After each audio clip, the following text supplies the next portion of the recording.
Hi, everybody. So I want you to join me in doing something. Raise your arms into the victory pose. There's an amazing professor named Ann Cuddy. She has 15 million views on her TED Talk. But basically, if you do this, which is the victory pose, or if you do this, Wonder Woman, the Wonder Woman pose, for 2 minutes straight, it changes your biochemistry. So basically, you get less cortisol, which is the stress hormone, and more testosterone, which women have, yes, we do. And it basically makes you feel more powerful, more awake, and more in control. And so, you know, it's fascinating to me the ways that the mind and body interact. So that was an example of the body influencing the mind. You know, like you throw your arms up in the air in this victory pose, or you're standing like Wonder Woman, and all of a sudden you feel a little bit more confident. And it really does work if you do it for 2 minutes, which I won't force you to. But also, the mind is our set of experiences that come through many different channels. Obviously, there's what we call real life, you know, swiping your Metro card through the subway and hitting the, metal bar if it doesn't swipe through. But then there's also the world of imagination. And so I work in radio as well as many other things, and we call that theater of the mind. But the original theater of the mind was storytelling, when we would sit around fires and tell each other about that, mastodon or saber-toothed tiger, or, just probably gossip in whatever proto-language we had back then. And then we moved on to putting things on the page. And then we found that by putting things on the page, you could have someone in one place and time that traveled through space and time and told their stories. So you have Greek myths being read in schools today in the United States. You have African authors being read in Asia. So writing is an amazing way of experiencing time and place travel, teleportation, you might call it. I'm really into science fiction. I'm actually working on a young adult science fiction novel as well as a couple of other projects. But to me, imagination is about more than just making things up, which I do love. I do love making things up. But it's also, imagination is the spirit that you bring to your life. And being someone who is a writer, who is able to harness words for your own good, is truly soul work. It is powerful soul work that will sustain you through good times and bad. And so when I think about Girls Right Now and everything that you're doing, what you're doing is this powerful soul work that allows you to teleport through space and time. It allows you to have a presence in the world. It allows you to share things that you might not be able to share face to face without feeling awkward about it. And it also changes, it can change your body chemistry. Like if you're reading something really exciting, your body, it sort of ramps up a little bit. Your palms might get sweaty just from reading something exciting. And so just in the same way that our body can affect our mind and the words that we read and our imagination can affect our body and our mood. So what you're doing, writers, is incredibly powerful. You are creating worlds. You are a builder of worlds. And to me, that is something that very few people get to experience. We tend to think of builders of worlds as very literal, like somebody's an architect, or, someone's the president of the United States, or the king of something or the queen of something.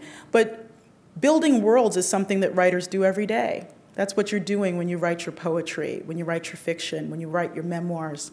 You're building worlds, and those worlds can impact other people's lives. And I had an interesting experience today where I'm reading a book that was written by a friend of mine, Tanya Selvaratnam. It's called The Big Lie: Motherhood, Feminism, and the Reality of the Biological Clock. And, I won't go into all of the stuff about the book, but I read this sequence. I'm just going to read you a little bit of it. I've made many mistakes, but I own them. When I was in boarding school at Phillips Academy, Andover, I began making myself throw up, not after every meal, but after most of them. I vividly remember when I learned how to do it. I heard two older girls making strange noises in the bathroom of my dormitory. The doors to their stalls were closed, but I could hear one saying, "Oh my God," and shrieking like a harpy. As we left the bathroom, they looked at me and said, "Do you want to try?" One had a jug of water. They were swigging from it and puking. I was naive and thought they were cool, older, upper-class white girls. I didn't know that moment would change my life, at least for many years to come. I often wonder, if I hadn't come across those two girls, would I have become a bulimic anyway?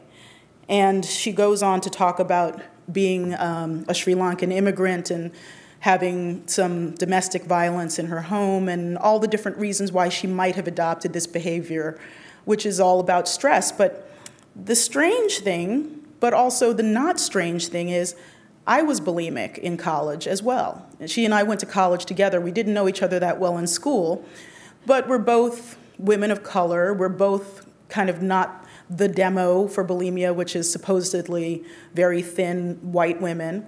But she never shared this with me, even though she knew that it was true of me, because I had written about it in a magazine article many years ago, and both of us have since moved on from what is, do not be seduced, a very unpleasant and unhealthy and potentially life-changing or life-ending practice. But it comes out of anxiety. And I was able to write a magazine article, like I said, maybe 10, 15 years ago about my experiences. And it took her till now to write this in her book, and she never told me. And I was sitting and I was talking to a friend of mine who's a man in college. He had the same problem. So sometimes writing, in addition to allowing you to teleport through time and space, also allows you to have that heart-to-heart talk with people that you never had. You know, it's not even just about time and space, it's about intimacy. Writing can allow us to share our secrets in ways that we feel comfortable with, to open up our hearts and open up ourselves, and to acknowledge truths that we find uncomfortable and we wouldn't want to really have in a face-to-face conversation. And so in some ways, you know, here she is, she's one of my good friends, I've known her for 20 plus years, but she's telling me through a book. And I'm not surprised by that, because telling your story in a book gives you both intimacy and privacy. Or telling your story in writing gives you both intimacy and privacy. Writing and reading is a one-to-one relationship. You write it down, one person reads it. No matter how many people read what you wrote, whether it's on the back of a napkin or whether it's in a best-selling book, it's just you and the reader at that moment, the writer and the reader. But it's also a relationship that happens in an asynchronous way, meaning that you write it down first and then someone reads it. And that space in between, whether it's 1 minute or 1,000 years, the space in between the time that you write something down and the time someone else reads it can be a very magical space.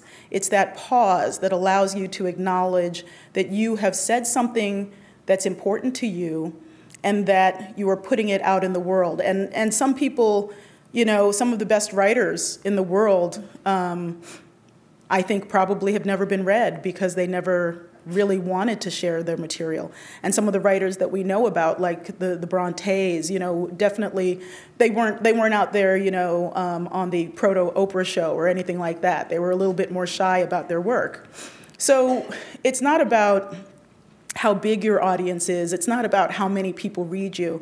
It's about the intent and passion you put into your work. It's about the honesty and the ferocity you put into your work. It's about the humor. It's about the pleasure. It's about the sensuality. It's about being able to instruct someone on what your favorite fruit smells like and what the texture of it is like on your tongue and what it's like to have a first kiss and what it's like to lose a job or any number of experiences that you might go through, or that your characters might go through. It doesn't have to be you.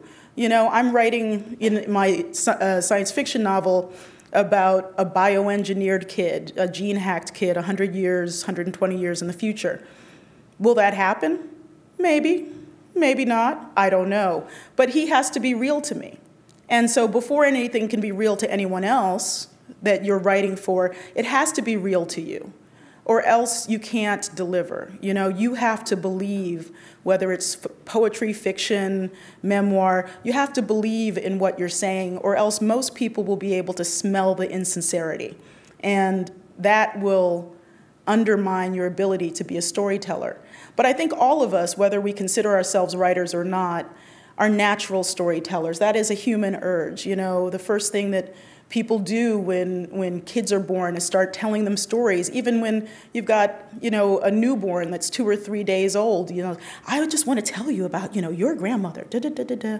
You know, that's what we do. We transmit information. We transmit information about our lives and our worlds. And I've been very lucky to be someone who comes from a storytelling tradition, which has nourished me in so many different ways. So recently, my mother and sister found an article on Google, because Google aims to dominate all information everywhere. Google had scanned in the 1940s versions of the Baltimore Afro-American newspaper. And so somehow, I think it was my mother, found a Christmas story, a fictional story that was printed in the Afro-American in 1945. And it was like a little tale about how this soldier, you know, coming back, had granted the wish of a girl, but in doing so, he avoided being harmed at the place he was going. There was like an altercation. And so, you know, his friends were like, oh, you're so stupid, you know, you're stopping to buy this girl this doll, why are you spending your money, you'd never met this kid before. And he's like, well, she really wanted it. And then, you know, later on, it turns out to be a blessing for him too. Was it the most sophisticated story in the world? No. Was it heartfelt? Completely. Did it say a lot about who my grandmother was? Absolutely. She was the kind of person who believed in people. She was the kind of person who would have bought a kid that she didn't know a doll. And so she was transmitting her values through this parable, you know, and in some ways kind of a Dickensian Christmas parable. And through the magic of technology, not only did her words travel through space and time on the printed paper of the Baltimore Afro-American, they've traveled to now for me to see them, you know, and I miss her every day. She was really my spirit guide, but she was also a writer, mother of 6, someone who helped desegregate her office, who had heartfelt values. And one of the heartfelt values she had was that education was transcendent. And so she drilled into her children, including my mother, that education was something that would allow you to transcend racism, sexism, being poor. You know, she grew up without a lot of money, but she had a very interesting story as to how she began to read, which is that her grandmother, who partially raised her, her mother and her grandmother raised her at different times. Her grandmother was in service to a well-off white family in Baltimore. And that family let my grandmother sit in on the private lessons that they gave their children. And my grandmother, who had a very rough childhood in a lot of ways, remembers that the children's tutor would always say, Mary, you're my best student, you know? And here she is, this poor girl, the child of the household servant, sitting in a class with a private tutor with the household's kids. And the fact that the tutor, first of all, the fact that the family let her sit in on the lessons and the fact that the tutor praised her without worrying that the family would get upset was pretty remarkable. You know, that was a huge blessing for my grandmother. And she would repeat that story because there were many times where she had dreams that were not fulfilled. She was the valedictorian of her high school, but she couldn't go to college because she didn't have the money. And then she had 6 kids and put herself through some college courses and got a middle management job in the government. And so she continued to write poetry throughout her life. My mother also was a journalist for a while and continues to write. If you read the angry letter in the newspaper, that might be my mom. She's always the news hawk. She's like, like, did you say something stupid? So I come from a long line of women with pens and typewriters. And before that, women with stories to tell. And I'm happy to know some of the stories from the women who I never got to meet because they passed away before I was on this earth. So with what you are doing with your writing, you are able to create not only these gems, these moments in time that can be preserved and passed on, but you also don't even know who your audience is. You know, something that you've written that ends up in the Girls Right Now anthology might be read 100 years from now, 500 years from now, 1,000 years from now. And you don't even know who your audience is. Maybe you know, some of your work is the bestseller of 2,257. You know, you're not going to get the royalties from it, but, you know, you might get the glory. So don't think too much. I think a lot of times, and this is certainly true for me, I think too much about the end. I think too much about the moment where I've completed something important. And the process of writing is so integral and so critical to enjoying your life and to being someone who has a place in the world. So don't worry too much about the end. I mean, it's important to finish. It's important to complete what you're doing. But it's also important to enjoy the journey. It's also important to take the time to realize that what you're doing is heroic, that storytelling is the original quest narrative. It is the thing that makes us, you know, human. That we are searching for something. We are searching for connection with others. We are searching for community. We are searching for transcendence. And that storytelling is perhaps the prototypical form of doing that. And that what you are doing has value, and value that you may not even know in your lifetime. And sometimes you can see that as sad, like, oh, so-and-so wrote this great novel, and, you know, they only sold 20 copies of it, you know, but don't give up. Google's on it. You know, the audiences of 25, 13 are all over that.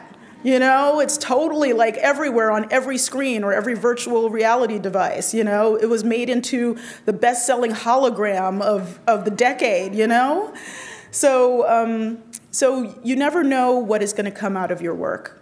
Enjoy it for what it is, which is a thing in itself and a thing of you yourself, because you're giving birth to new worlds. Thank you. Oh. Thank you. And I have a duty, a pleasurable duty. I want to introduce the first reader of the night, Roberta Nin Feliz. Please come on up.